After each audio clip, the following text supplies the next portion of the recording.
não gosta de provar uma fruta saborosa e de cores vivas? O Rio Grande do Sul tem diversas frutas nativas, mas encontrá-las em quantidade e qualidade nem sempre é fácil.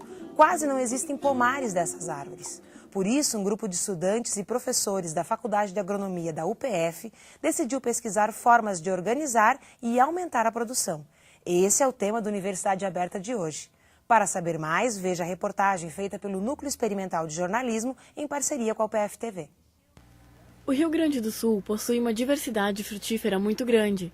Entre as espécies mais conhecidas e apreciadas estão o araçá, a pitanga, jabuticaba e a cereja. Mas a dificuldade de encontrá-las é cada vez maior.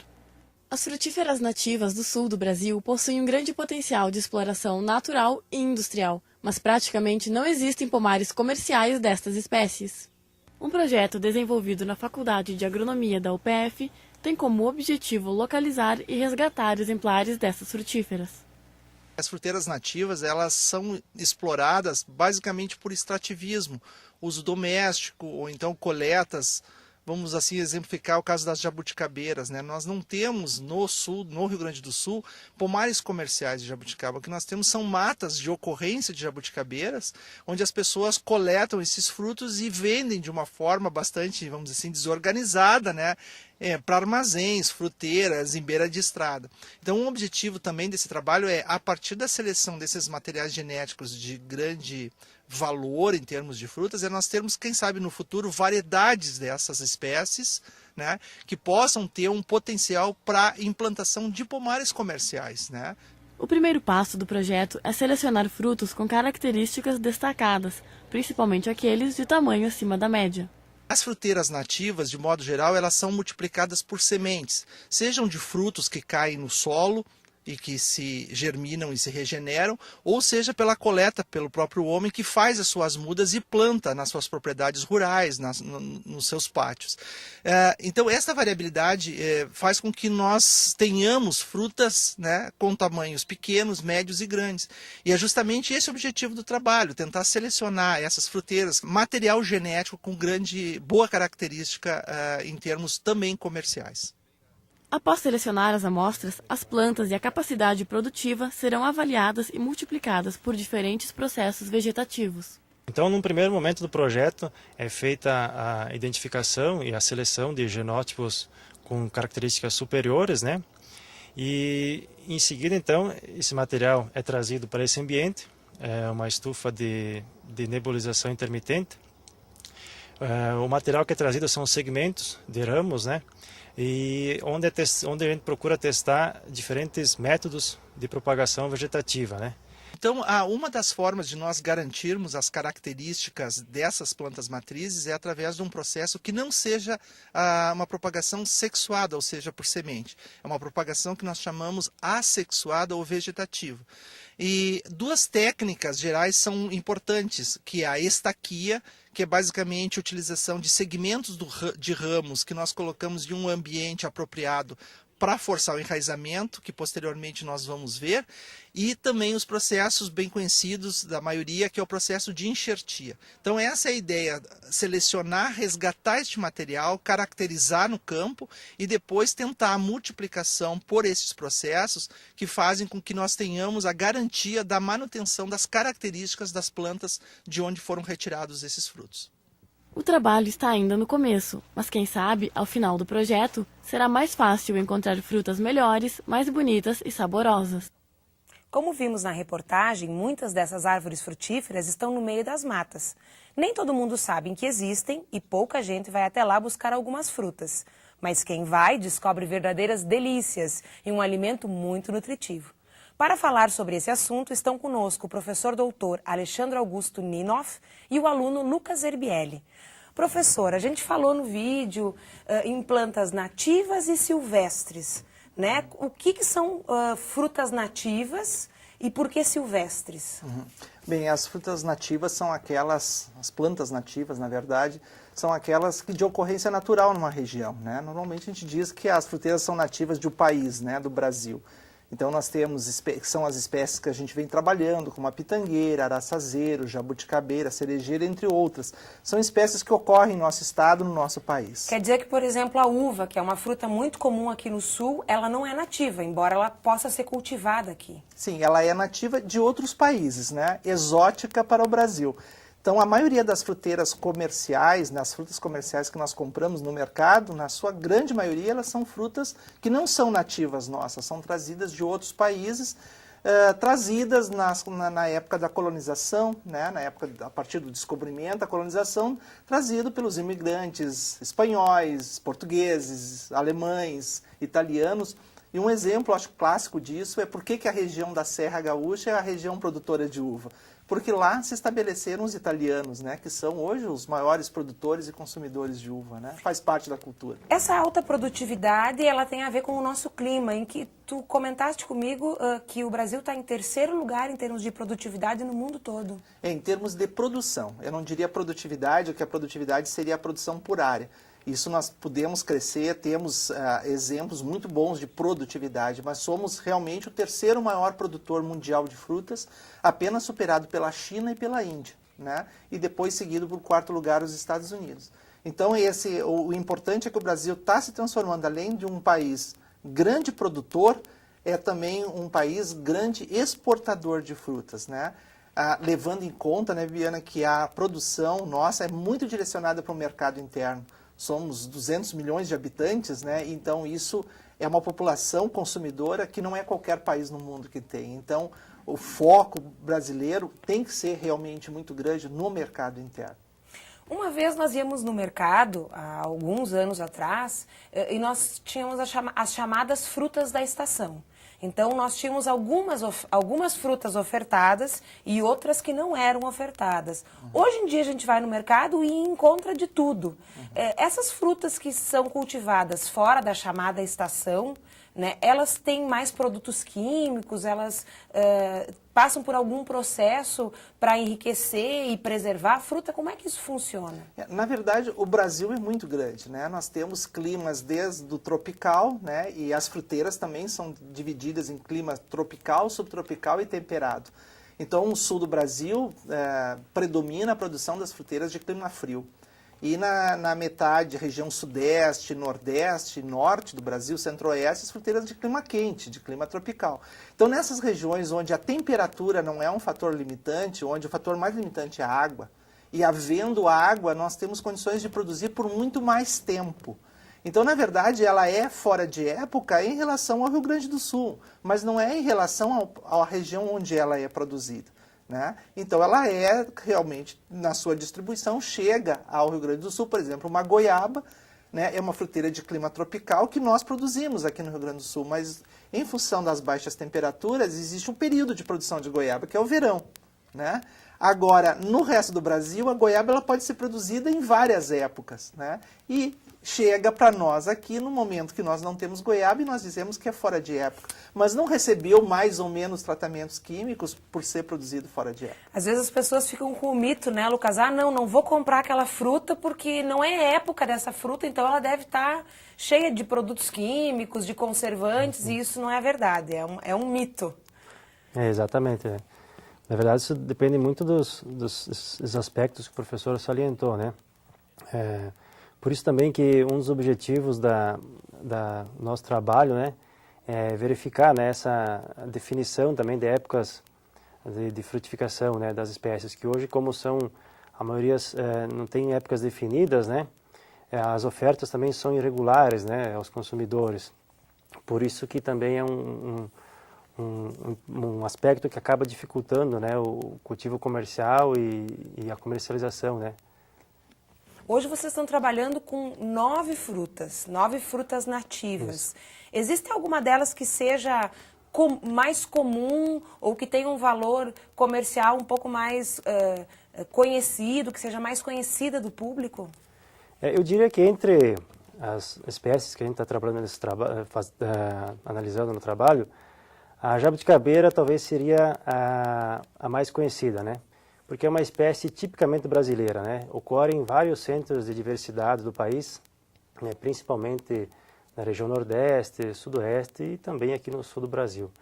É uma espécie também de fácil reconhecimento, né, pelo seu hábito peculiar, né, de frutificar diretamente sobre o tronco e sobre os galhos, né. E também é uma espécie que ainda, dentre as mirtáceas, né, que são uma família que a gente está estudando, né, mais detalhadamente no trabalho, ela tem talvez algum tipo de comercialização mais significativa, mas claro, isso ainda de forma desorganizada, como o professor comentou, né? E talvez também a que tenha mais, seja mais promissora, né? Para ser lançada, aí quem sabe se com o fruto do trabalho se consiga materiais promissores, né? Para estabelecimento de pomares comerciais, né? Professor, quais são então os objetivos do trabalho? Localizar essas frutas, né? Essas 9 pelo menos, e o que mais? Bom, nós precisamos, a ideia é nós selecionarmos dentre essas espécies plantas que produzam frutos com características muito interessantes, né? Especialmente tamanho maior do que a média, de bom sabor, plantas bem produtivas, né? A partir dessa informação de onde estão localizadas essas plantas, que a comunidade pode nos auxiliar, nós vamos lá localizar, fazemos uma identificação dessas plantas, né? Avaliamos períodos de floração, períodos de colheita, e coletamos frutos, fazemos análise para ver com relação à qualidade do fruto. Feito isso, se nos interessa, nós coletamos material para trabalhar a parte de propagação, que não seja através de sementes, porque através de sementes essas plantas vão demorar mais para produzir, e também nós não temos uma garantia de que as características dessas novas mudas sejam idênticas àquela planta de onde eu retirei os frutos. Então nós utilizamos processos que nós chamamos de processos vegetativos, que nós utilizamos parte de um ramo ou então gemas, que são os processos chamados de estaquia ou processos de enxertia. Então, eu gostei mais de um outro nome, que é um tipo de clonagem, só que é uma clonagem vegetal. Exatamente. Né? Uma cópia. Isso. A clonagem na área animal, no ser humano, é algo extremamente discutido, né? A questão ética. Isso é algo muito recente, né? E tem uma série de consequências éticas. A clonagem na área vegetal é algo muito antigo, né? Isso é algo que acontece naturalmente nas plantas, né? Através dos rebentos, dos bulbos, né? Toda a parte de propagação que não envolve a semente, você está reproduzindo. A própria planta, em muitas delas, uma bananeira, quando ela emite um rebento, ela está emitindo um filho, né? Exatamente idêntico à planta mãe. Ou seja, é uma clonagem que a própria espécie se adaptou e faz. Nós utilizamos outras técnicas artificiais, que a gente chama, né, a enxertia e a estaquia, para fazer esse mesmo trabalho. Lucas, só para a gente encerrar esse bloco, por que copiar a planta e não plantar a semente e esperar que ela cresça? Então, uma planta obtida pelo processo sexuado, né? Sexuado é o processo que nós chamamos quando a planta é obtida via sementes, né? Nesse caso, ocorre então a planta ocorre a polinização, né? E então ocorre o cruzamento da planta mãe, né, com a planta pai, né? E daí origina indivíduos que podem não ser idênticos, né, aos pais, né, aos progenitores, né? Então isso ocasiona grande variabilidade que já foi comentado. No processo de propagação vegetativa, né, destacando-se segmentos desses indivíduos, dessas matrizes, né?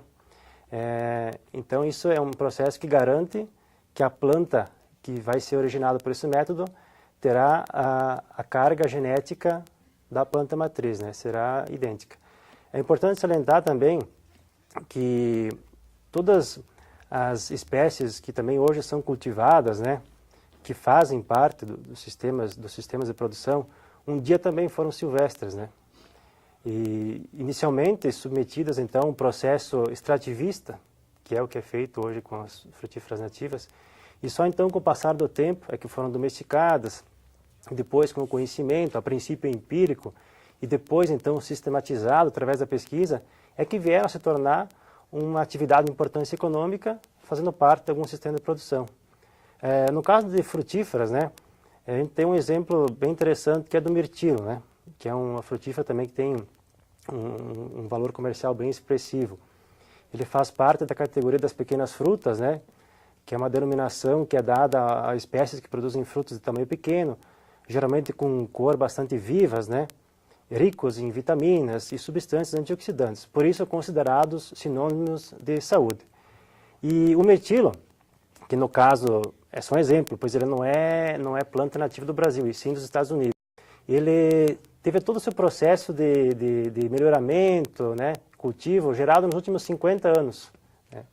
E hoje é uma cultura de expressiva importância econômica, né, sendo cultivada já no Brasil, né, em áreas expressivas, em outros países como o Uruguai, né, aqui da América do Sul. Então é um exemplo, né, a ser seguido no caso das frutíferas nativas. Né? Pois tem uma frase também que eu recordo, que sempre dizia o ex-presidente dos Estados Unidos, Thomas Jefferson, né, transcrita por um autor de uns trabalhos que eu li, que dizia assim, que o maior legado que podemos deixar para a humanidade é incorporar uma nova espécie no sistema produtivo.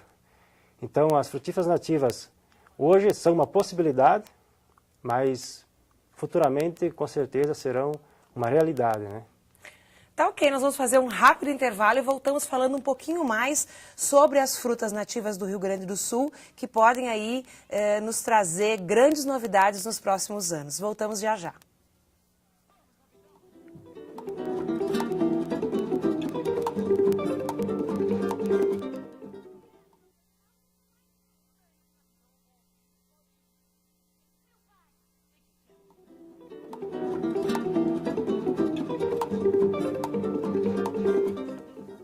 Jabuticaba, cereja, araçá e pitanga. O Rio Grande do Sul tem diversas espécies de frutas nativas, mas nem todo mundo sabe ou já provou algumas delas. Um grupo de estudantes e professores da Faculdade de Agronomia da UPF decidiu pesquisar o tema e popularizar a produção. Quem conta um pouco mais sobre esse estudo é o professor doutor Alexandre Augusto Ninoff e o aluno Cristiano Malfatti. Professor, se um agricultor decide cultivar soja, ele vai numa loja especializada e compra sacas de semente, né? Não é isso que acontece no caso da produção desse tipo de fruta nativa, de árvore, né?